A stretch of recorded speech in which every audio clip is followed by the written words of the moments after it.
Sa paanan ng bundok makiling, ang maalamat na bulkan na nagbabantay sa mga lalawigan ng Laguna at Batangas. Nagkukubli ang isang bayan na puno ng kasaysayan at mga kwentong bayan. Sa bayang ito, may isang alamat na kinatatakutan at ginagalang, ang alamat ng huling hukay. Ito ay isang ipinagbabawal na bahagi ng bundok, isang lugar kung saan sinasabing nakatago ang isang kayamanan na hindi kayang tumbasan ng kahit anong ginto sa mundo. Ngunit ang kayamanang ito ay may kaakibat na sumpa. Ang sino mang magtangkang hukayin ito ay dadanas ng matinding kapahamakan. Isang pagdurusa na hindi matatapos hanggang sa kanyang huling hininga. Sa kabila ng babala, may mga taong hindi natatakot. Sila ay mga sakim na minero. Mga kalalakihang uhaw sa kayamanan at kapangyarihan. Ang kanilang leader ay si Mang Andoy, isang matandang minero na kilala sa kanyang katigasan ng ulo, kasakiman, at sa kanyang mga mata na tila laging nakakakita ng ginto kahit saan siya tumingin.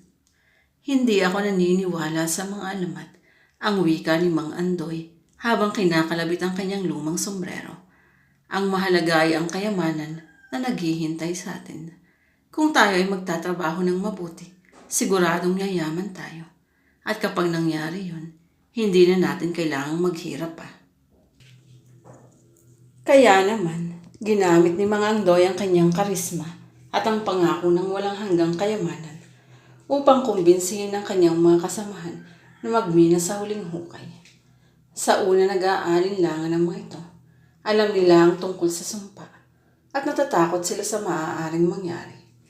Ngunit dahil sa pangako ni Mang Andoy na sila ay maghahati-hati sa kayamanan at dahil na rin sa kanilang sariling pangarap na makaahon sa hirap, pumayag din sila. Basta't mag-iingat tayo, ang sabi ni Berto, ang kanang kamay ni Mang Andoy, isang lalaking may malaking puso, ngunit laging nag-aalala. Hindi natin alam kung ano ang naghihintay sa atin dun. Baka totoo nga ang mga kwento. Huwag kang mag-alala, sabi ni Mang Andoy, tinamik ang balikat ni Berto. Ako ang bahala sa inyo. Alam ko ang bundok na ito. Basta't sumunod lang kayo sa akin, walang mangyayaring masama. Kaya naman nagsimula silang magmina sa huling hukay. Araw-gabi silang nagtatrabaho.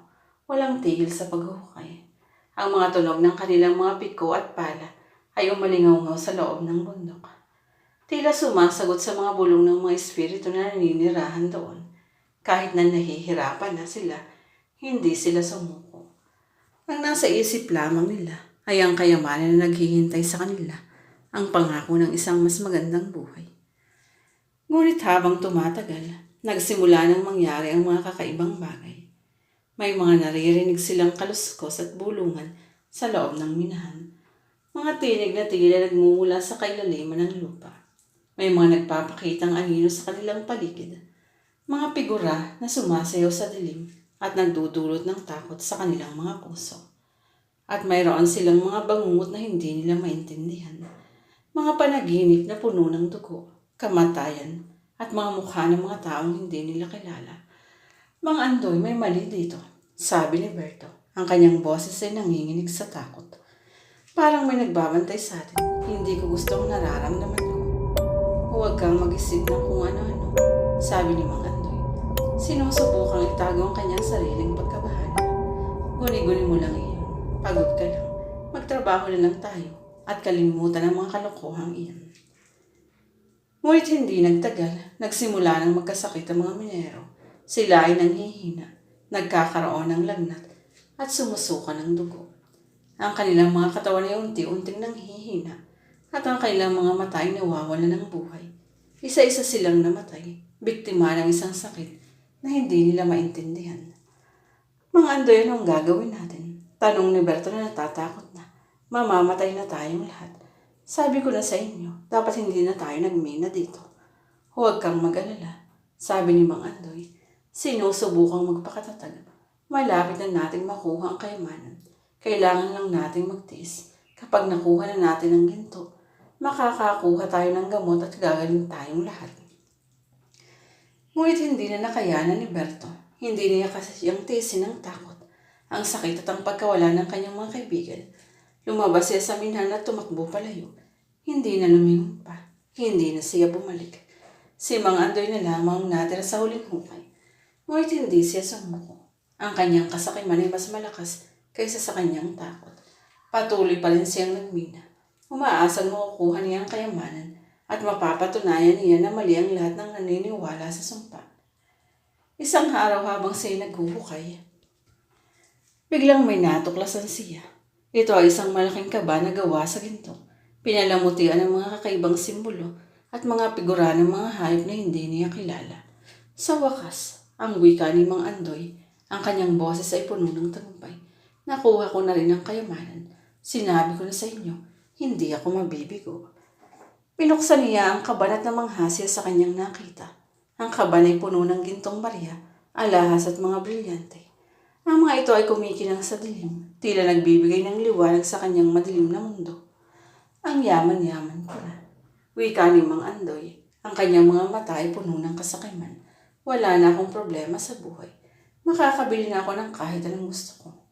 Ngunit hindi pa siya natatapos magsalita. Biglang lumindol. Ang lupa ay umuga. Ang mga bato ay nagsimulang mahulog at ang minahan ay nagsimulang gumuho. Hindi ito maaari. Sigaw ni Mang Andoy. Sinusubukang tumakbo palayo.